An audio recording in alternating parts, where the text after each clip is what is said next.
দেখে লোভ লাগছে বলো। তাহলে প্রথম থেকে শুরু করা যাক। সেদিন ছিল আমার ছোট্টবেলার একজন বন্ধুর বার্থডে।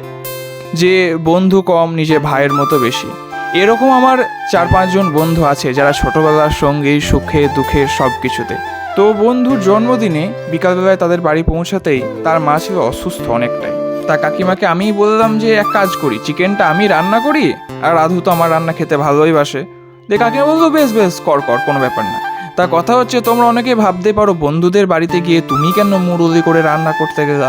দেখো ভাই, আমাদের বন্ধুত্বের মধ্যে কারোর বাড়িতে গিয়ে এইসব করা যাবে না বা এইরকম রেস্ট্রিকশন কোনো কিছু নেই। আমরা নিজের বাড়িই মনে করি। আর ওপরে এইদিকে দেখতে পাচ্ছ কত সুন্দর সাজানো গোজানো চলছে। হ্যাঁ, দেখতে পাচ্ছ খুব সুন্দরভাবে সাজানো গোজানো হচ্ছিল। আর নিচে আমি ছিলাম, রান্না বান্না করছিলাম। এই দেখছো, আর একজন বন্ধু এসে কত সুন্দর লুচি ভেজে দিচ্ছিল কাকিমাকে হেল্প করার জন্য।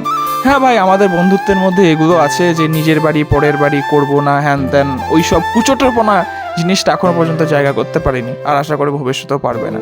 এই যে কেক নেওয়া আসা হয়েছে খুব সুন্দরভাবে, আমি কেক আনতে যেতে পারিনি, অন্যান্য বন্ধুরাই কত সুন্দর আনতে গিয়েছিল। কেকটা ভালোই ছিল, আনা হয়েছিল সুন্দর করে। তারপরে শুরু হয়ে গেল সেলিব্রেশন।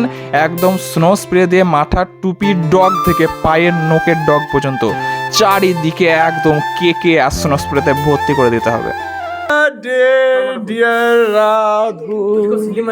হ্যাঁ, চোখ বন্ধ করো, চোখ বন্ধ করো। গেঞ্জিতে দিবা না, সুন্দর, না না, নতুন গেঞ্জি একদম। তারপরে শুরু হয়ে গেল আমাদের খাওয়া দাওয়ার পর্ব। এখানে কাকিমা করেছিল ঘুগনি, তারপরে ছিল মিষ্টি, আর এই যে দেখতে পাচ্ছ আমার রান্না চিকেন, আর এখানে ছিল পায়েস, লুচি।